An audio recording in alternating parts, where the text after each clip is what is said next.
Good morning, everybody. Good Moed. We'll be learning Maimer. We started off yesterday. Maimer Nachush Pesach. This Maimer was said in 1969 by the Rebbe, and the Maimer is discussing the last days of Pesach. Achush Pesach. It's primarily speaking about the prophecy of Yeshaya, about the time of redemption, the time of the redemption to come, that Hashem is going to dry out a part of the Sea of Mitzrayim, part of the, because he calls it a Yam Shel Mitzrayim, Sea of Mitzrayim. So those who come from the exile, 7 exiles, will be able to come to walk through with their shoes, and it's going to dry out the place completely. I just wanted to say that we're learning for all those who need refuah shalema. They should have a complete refuah, speedy recovery, and we should also learn for the coming of Mashiach, so that all these prophecies will be fulfilled that we are reading about. Okay, so just a summary of what we learned yesterday. They said we have a prophecy in Yeshaya chapter 11 verse 15.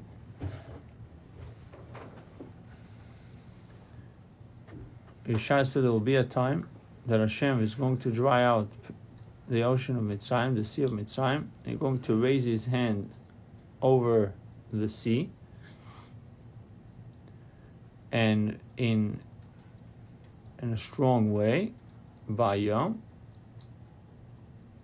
with a strong wind, Veiko, and he's going to smite it into 7. It's going to turn into 7 rivers. So all those who are coming from the land of Ashur, the land of Mitzrayim, Patus, Cush, Elam, Shinar, Iyayom, all these places, they'll be able to have their own path. And the last thing it says, Veidrich Banolim, and they'll be able to go, it'll be so dry that they can walk with their shoes. Vaisa Mesilo Eshar Amoy, it will be a pathway for those who are coming later. Kasher Oisol Isol, exactly the way it was when they left Mitzrayim. So Hashem split the sea for them. So it says, they went through the sea, and by Abosh it was dry land. So the first question the Maimer asked, why in the future redemption it says not only that he's going to dry out the sea, the ocean of Mitzrayim, it says also Vehecherim Havye, that he would raise his hand over the Noho. When it comes to Vehecherim Havye, Hashem is going to raise his hand over the river. So it's going to be 2 things. Hashem is going to dry out the sea, and is going to raise his hand over the river. And in Yetzias Mitzrayim, it didn't have it. It says only Hashem dried out the place. It says about Moshe Rabbeinu that he raised his hand, Vayet Moshe es Yod alayom, and the water split it. But in the time of Mashiach, the prophecy that Yeshayahu, the prophet Yeshayahu is describing, it says 2 things. Vehecherim Havye, now the ocean is going to dry out, and also Ve'eniv Yodalano is going to raise his hand over the river. Kias Yam, so just as Vayet Moshe Yodai, Moshe raised his hand, and by Boku Amayim, and then the water splitted, and Vayoshavam Leisana later on became the ocean went back to the way it was before. So we see that it's not exactly the same. What happened in Mitzrayim is not exactly the same as the future redemption.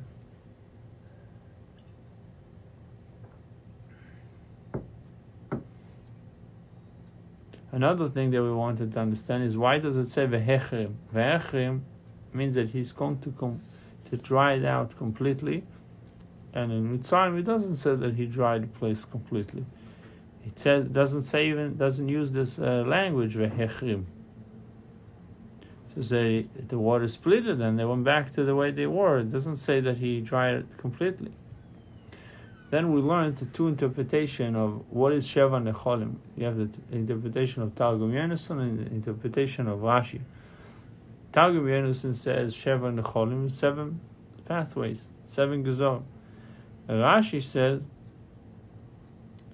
that it was Sheva Necholim, not Sheva Necholim. Doesn't use the language Necholim, which is river. Rather, he uses the expression Gezorim. Gezorim, that the 7 galuyas, the 7 exiles, will be able to use, will be able to go through these 7 pathways. And comes the Michlor, comes the Radak, another interpretation of Rabbi David Kimchi. He takes the Rashi and the Targum Yonason and he puts them together, and he says, really, what's going to happen is that even the Amek, the valley that going to contain the water, will be called Nachal prior to before water even coming there, before it contains water, it will be called Nachal. And then we mentioned that there's a machlokes between Zohar and Arizal regarding Kriyas Yamsuf. The Zohar says that what really happened in Kriyas Yamsuf, that the Malchus, the lowest level of sovereignty, was elevated to a higher, meaning the worlds of creation, formation, and action were elevated to the world of Atzilus at the time of the splitting of the sea. And this goes along with the interpretation of Rashi. Comes Arizal, and he says, no, in Kriyas Yamsuf, it was not Bria Yisrael being elevated in that way, that from below, rather it was a revelation from above. So Atzilus, the highest world, came down to creation, formation, and action. The world of emanation descended to the worlds of creation, formation, and action, and therefore elevating them.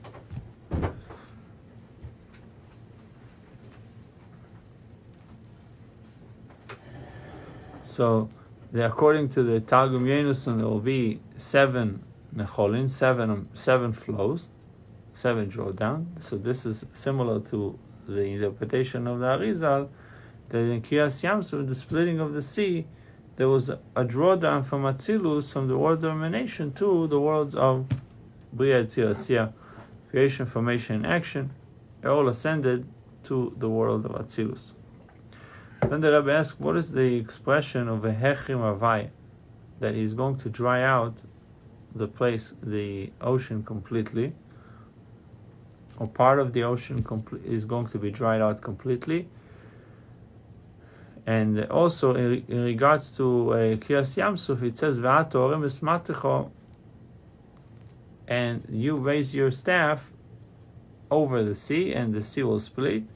And in the time of Mashiach, it says, "Ve'ini if you're doi," Hashem would raise His hand. So again, we see a lot of differences between Kriyas Yamsuf, the splitting of the sea that took place, and what is about to take place. There's a question that was asked in other Chassidic discourses about who was on a greater level, the sea or the Jewish people. It says that the ocean was nullified before Moshe, and not only before Moshe, but also before the Jewish people, because they were on the level of Moshe when they left Mitzrayim. There's a midrash that says that because of their circumcision, they merited to Yetzias Mitzrayim, to the splitting of the sea, because it says Gezorim, that Hashem splitted the ocean to a Goizer Yamsuf, splitted the Red Sea to Gezorim, to parts, and it's in Aramaic, someone that is circumcised is called also Gezurim. So that's another interpretation. In Shmoy Sabo it says, look how great those that came down to the sea, that the maidservant was able to see such great revelations. Even a maidservant was exposed to such great revelation. So, who was greater? And one way it implied that the ocean was on a higher level, that exposed the Jewish people to the immense great revelations. And on the other hand, it sounds like the Jewish people themselves, they were on the level of Moshe Rabbeinu, and that's why they had the splitting of the sea. And the Maimar is bringing a question: why did we even need the Kriyas Yamsuf? What's the point of Kriyas Yamsuf? Really, the Jewish people left Mitzrayim, and Paroi decided to chase them again, to go after them. So they were in a situation where they were scared.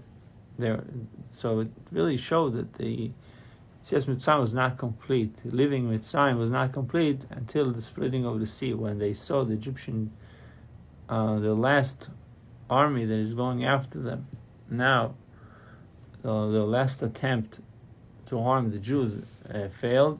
They saw the Egyptians drowning. At that moment, they were relieved. So that's it. We are finished with them completely. So Kriyas Yamsuf had within it, so to speak, the grand finale of Yetzias Mitzrayim, of going out of Mitzrayim. The question was, why do we need such a... If Hashem wanted it to be done with them, it could have been done in many different ways. The question is, why do we needed Kriyas Yamsuf? And we know that it's called kosher. It's hard to find a match. Find yourself a match. It says many times it's as hard as Kriyas Yamsuf, meaning that splitting of the sea is something that was difficult. But the splitting of the sea itself, besides being the last part of going out of Mitzrayim, it also was the beginning of starting a new thing, getting into a preparation for Matan Torah. So it had within it a siyum, an ending, and also a beginning of a new atchala, a new start. What was the unique about Matan Torah? So the Maimar explains the novelty of Matan Torah is the connection between the upper and the lower. Before Matan Torah, there was a decree that the upper ones should not, the upper world should not be affecting the lower worlds, and should not be affected by the lower worlds, and similarly the lower world should not affect the upper. So at Matan Torah it changed, because it says Vehecherim Havye, Hashem came down to Har Sinai, and then it says Moshe Omar Alei, says to Moshe Rabbeinu, ascend to me. But obviously the greater chidush is, the greater novelty over here is that the limited beings are capable of ascending. And not only that, the whole world, the whole physical world, beside the Jewish people, ascended, able to uplift and elevate the physical world. This is really the primary chidush of Matan Torah. So we'll start with Dalet. Whoever has it you can download the Maimar to Dvar Malchus, I believe, dvarmalchus.org, DVEAR, Malchus, MALCHUS.org. I'm sure you can get the Maimar there and follow along. It's we're holding in page Tes, and Dalet is the ois, line 14. So so now we're dealing with why we needed Kriyas Yamsuf. Hashem wanted to bring an end to Yetzias Mitzrayim, so to speak, to finalize Yetzias Mitzrayim.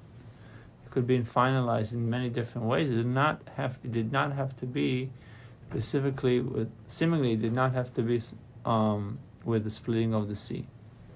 What happened in Kriyas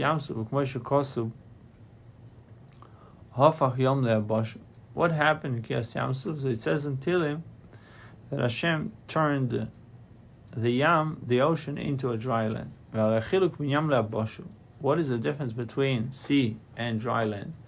Yam, ocean, is the concealed world.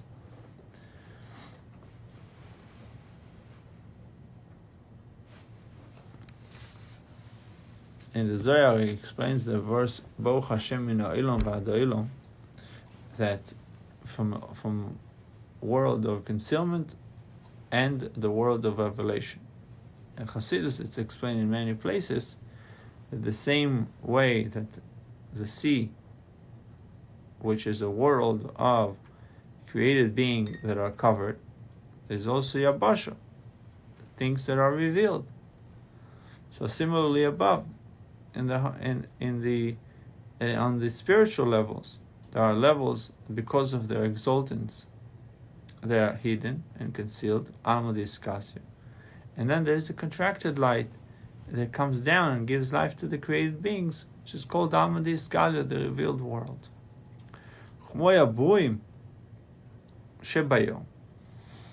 In line 18, the created beings that are living in the sea, the creatures, the sea creatures, they are alive because they are in the sea. Fish that are living, they're taken out of the ocean, they die right away.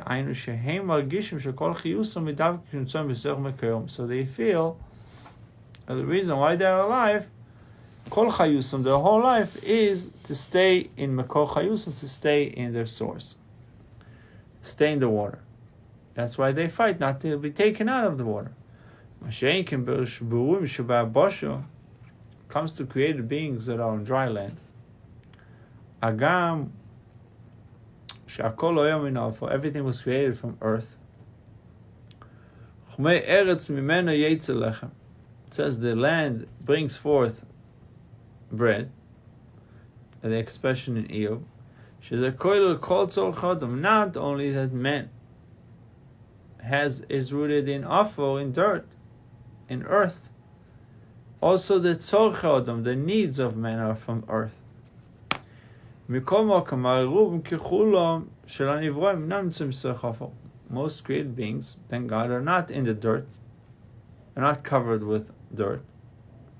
Although the root and their source is coming from there, they're not connected to the source of where they were created from. Only a few creatures are, maybe worms and other things, they're found in the dirt.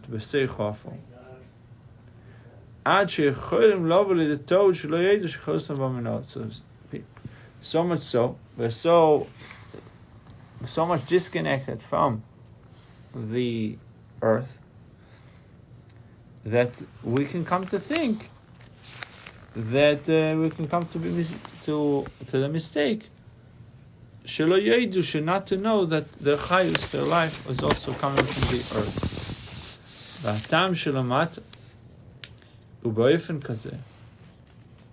Line 1, that there are created beings that are in the concealed world, and they're recognizing their source of vitality, and they're connected with it.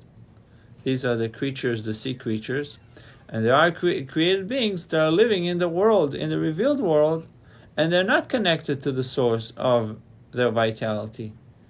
These are the creatures of the Abasha, of the dry land. So those who are in the sea, they are connected to the source. And those who are on dry land, Yabasha, they're not connected per se to their source. The reason why it happens down here, because above it's happening that way. Meaning, the angels that are generated from the concealed world. Margishim, they feel shekol chayusam yirak dvar havaya shemacharusam. They know that the vitality is dvar havaya, is the utterance of God that gives them life. Vein b'nei yetzer there is no evil inclination among them. Mashenkem b'um dalma discarded. When it comes to the created beings of the revealed world, to them it's not so clear that the chayus, that their life, vitality, is coming from dvar havaya, from the utterance of God. Ve'ine kevan 7. Ve'ine kevan shekavanas habriya b'shvil Israel. The reason why Hashem created the world is for Israel. K'mo shekosu bereishis b'shvil Israel shenikron reishis. The word bereishis connote the Jewish people that are called reishis, the beginning. Pasuk says reishis tevuosa kodesh Yisrael havaya. The Jewish people are sanctified to God, the first crop, reishis tevuosa. Within the Jewish people, there are also matters that are associated with Alma Diskasya, with the concealed world. And there are certain things that are connected with Alma Diskasya. Whatever is connected with the concealed world is connected to godliness. It's like the creatures of the sea. And whatever is connected with the revealed world, the level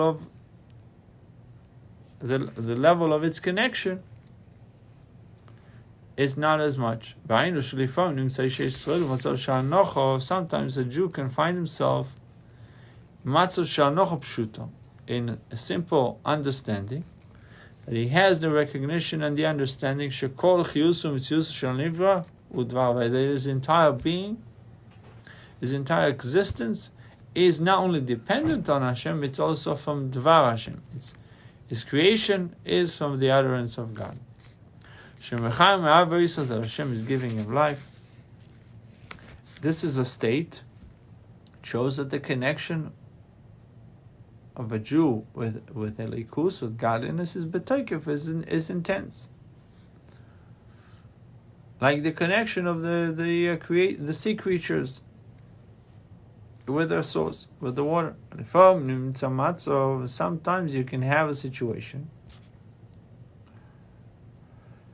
that a Jew can be in a state that his connection with godliness is not so clear to him.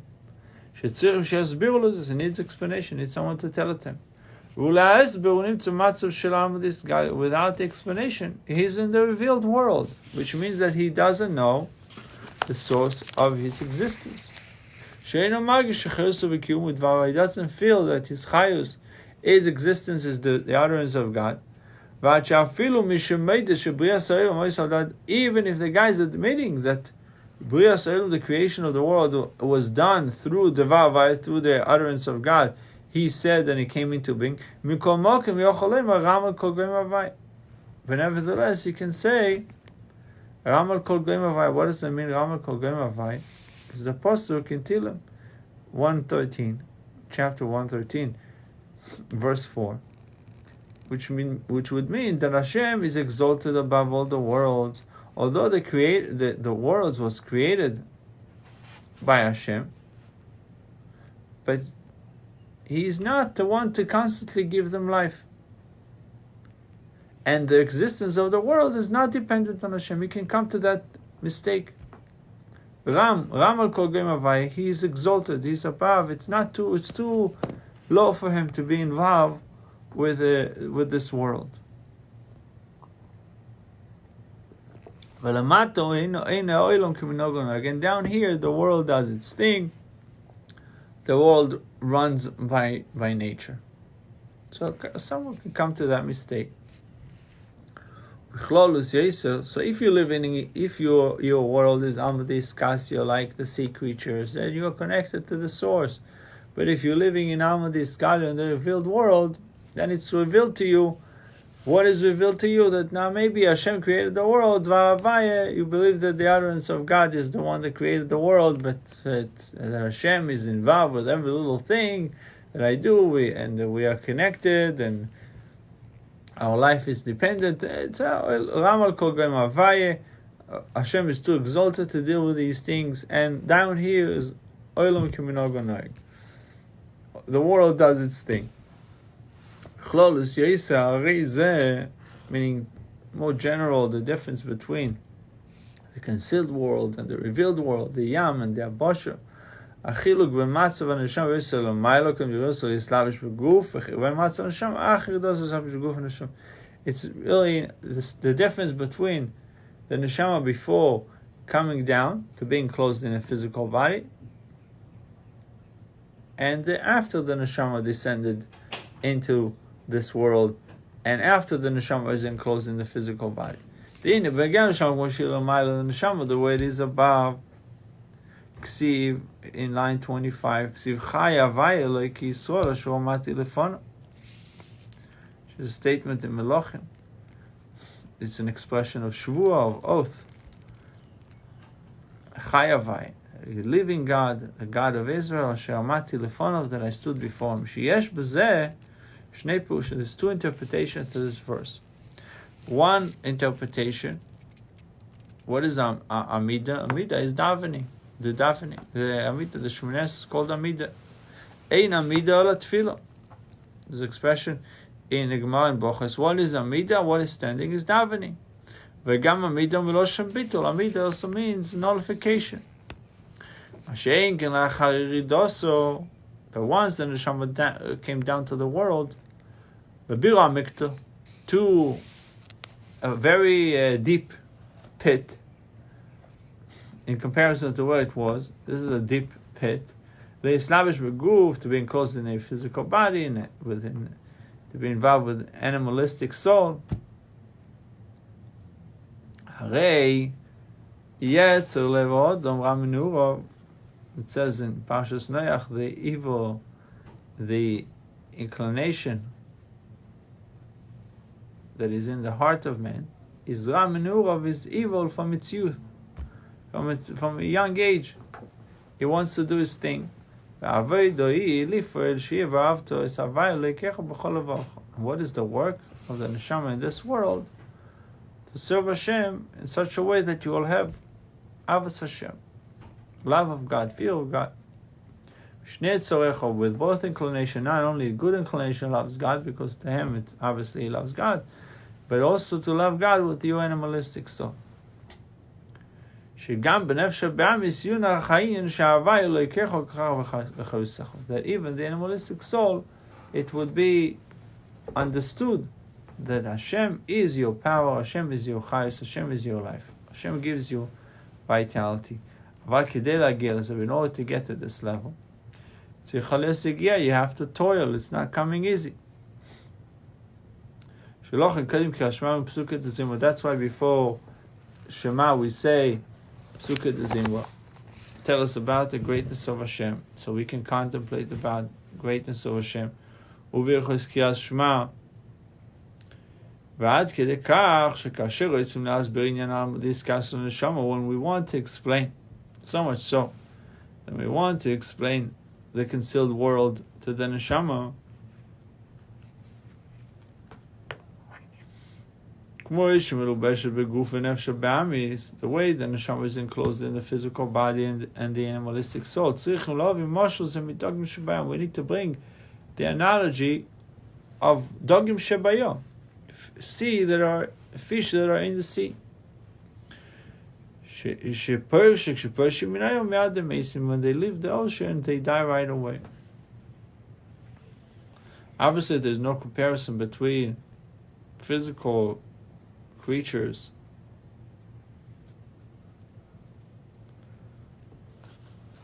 the mashal is between a fish in the sea and created beings. Obviously there's no comparison really trying to tell us about the concealed and revealed in the upper worlds. Move on, it's self-understood, she'ein kol erech, there's no comparison between the created beings, physical created beings in the physical ocean, the way it is above in godliness. Nevertheless, we're using this mashal, using this analogy, it's just so we we can be somewhat easier to relate to the concept of concealed world, the revealed world. This was really the novelty of Matan Torah, of the giving of Torah. So we can have elevation of the body and the animalistic soul. That it should be in such a way, meaning the elevation of the body and the animalistic soul will be done by you, the arousal from below. Although we know, the Gemara tells us that the patriarchs already fulfilled the Torah before it was given. The Gemara says that he called Avraham Avinu in Be'er Sheva, he called in the name of God. The Gemara says, don't say Vayikro, rather Vayakri, that he publicized the name of Hashem in the world. שאין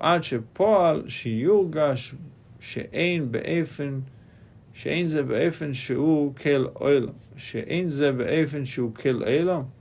שאין הדבר אחד עם כל, באופן שהוא כל עולם שלום מאוחד עם הלכות. See, Avraham Avinu was able to impact the world, the thinking of the world. We call public opinion. He was able to change public opinion about godliness, about God. That Hashem is not just Kel Olam, the God of the world. Rather, he was able to bring an understanding that the world is one with godliness. Shu Kel Olam, which means Sha'olam U'chad im Elokus, the world is united with godliness. And Yitzchak was able to impact the world with the digging of wells. He also was able to create a drawdown of godliness to the world. Now, in general, Avram brought the world closer to Hashem. Yitzchak brought godliness closer to the world.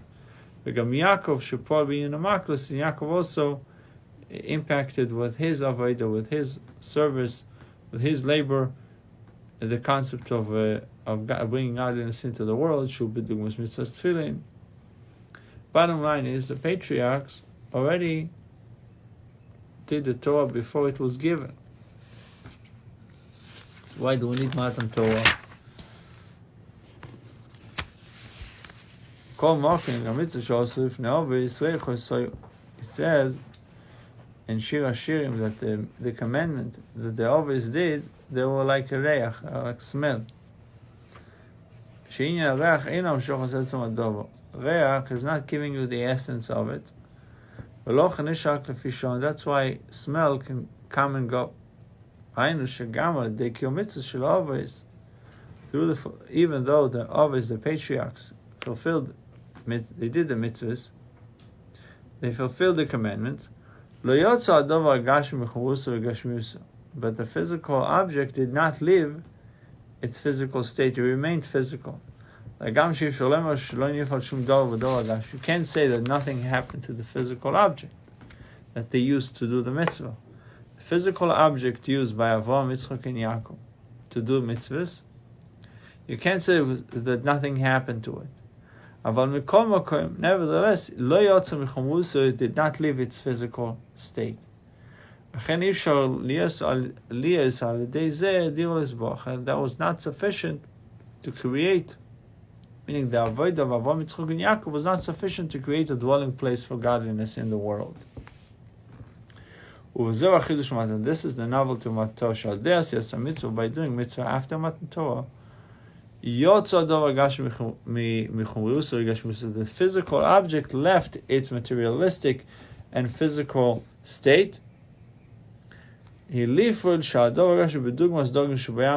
says that the mitzvahs that we do after Matan Torah can bring about the same state of connection, like the fish in the sea. That we should constantly feel that this is the source of our vitality. Ad Shadas Rabbi Shimon Gamliel, go to Rabbi Shimon Gamliel, you toivele in the sea, and a fish touches you, according to Rabbi Gamliel, it's not considered separation. Like your whole body was toivele. Why? Because to him, the fish is not something that is separated from the water. It's like one with the water.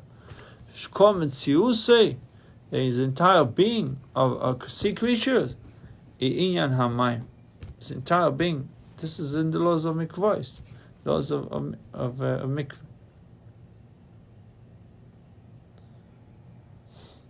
The expression of there in the Mishnah, anything that was created from the water is created in the water is tahor, meaning that touches you. Chatzitza is not separation. And this was also a similar concept we find by the building of the Mishkan, building the sanctuary. To take silver and gold, to make it to create a dwelling place to Hashem. And the preparation for this was done in Kriyas Yamsuf, in the splitting of the sea. What happened in the splitting of the sea? Transformation of sea into a dry land. Hofach Yom le'abasha. And as the Arizal explains, explanation Arizal and Zoyar Shoisam Shocha Silum Atzilus B'Yetziasiyah. While the Silum is B'Yetziasiyah, Lilum Atzilus, two interpretations, and both of them are correct. According to Arizal, the world of Atzilus came down and elevated B'Yetziasiyah. According to Zoyar, B'Yetziasiyah were elevated to Atzilus. Bottom line is there's now there's a transformation of the world. Kriyas Yamsuf is like similar to the nullification of the decree. The upper ones should not deal with the lower ones, and the lower ones should not come to meet with the upper ones. What happened in the splitting of the sea, that was an arousal from above. Fish on, it was for the moment. Fish on.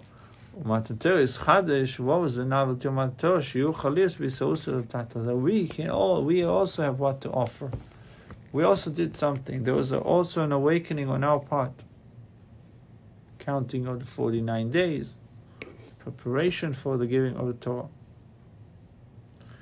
Torah is chadash shiur chalis b'sausa l'tata. Rekvius is an arousal that was done by us, but also it's something that lasted, because the change that happened in the world after Matan Torah was an everlasting change. Al-Pi HaMevua, hey. Al-Pi HaMevua, Goydel Inyan, Kriyas Yamsuf. Now, after we spoke about the greatness of Kriyas Yamsuf, the splitting of the sea, Yuva Mashakosu Midrash, we can understand the Midrash. How great are those in Shmos Rabbo? How great are those that went down to the sea, came down at the splitting of the sea? How many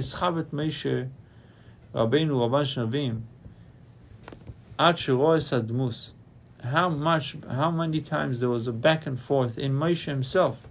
He was going back and forth until he was able to see the image of God. Shenema, it says about Moshe Rabbeinu, Areini nais kvidecho. He's asking God, Pashas Tis Kisiso, show me your honor. V'amar HaKadosh Baruch Hu, and Hashem said to Moshe, Lo yisucha lirois espona, you are unable to see my countenance. Uvishas Kriyas Yamsuf, by the time of the splitting of the sea, Kol echad ve'echad mar betzva v'emer zeh keli. Zedavko. At the time of the splitting of the sea, every single person points out with his finger and says, "This is God. Here is God." Shemor esaponim, and it says Zeh, it means that you're seeing the face. Moshe himself was also at the splitting of the sea. So as Yashir Moshe, obviously he was there, leading them. What's so great about those who went down to the sea in comparison to Moshe? It says, what was the expression? How great are those who went down to the Yamsuf, to the Sea of Reed? Those who were present at the time of the splitting of the sea. The splitting of the sea was arousal from above, lefi shor, for the moment. Moshe bikesh, and Moshe wanted, what it does, Moshe knew that anything that happens from above is momentarily, doesn't last. Moshe wanted it to last, this type of revelation. So Moshe says, I already know, I want it to be for generations, not just for this generation. So Hashem says to him, that cannot be.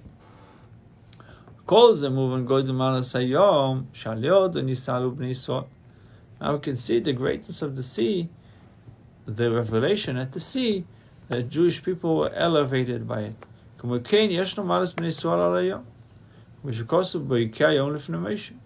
is also the milah, the greatness of Bnei Yisrael over the sea. On one hand, we see the greatness of the sea, that we were elevated because of the revelation at the sea, that shows the greatness of the Yam, of the concealed world. But on the other hand, there's also the greatness of the Jewish people. We said that because they were circumcised, so on. Because of their greatness,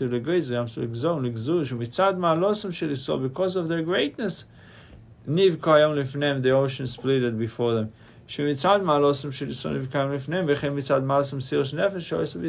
Also because of their self-sacrifice. Not only Nachshon ben Amminadab, the first one that jumped into the sea, was holding on, was in a state of self-sacrifice. The entire Jewish people were in a state of self-sacrifice.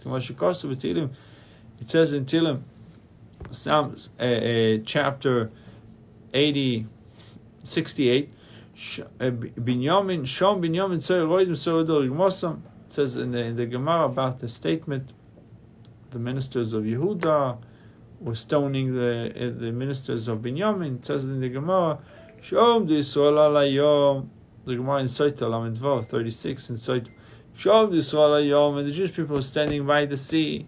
The tribes were fighting against each other. Each one argues who is going to jump first into the sea. The tribe of Binyamin jumps into the ocean, and went into the sea first. Binyamin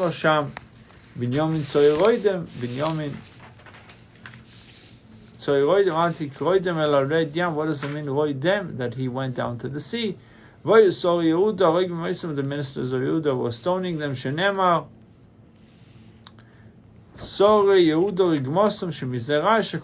That just a proof that the entire Jewish people were in a state of mysterious nefesh, of self-sacrifice, and that's why the sea was splitted before them.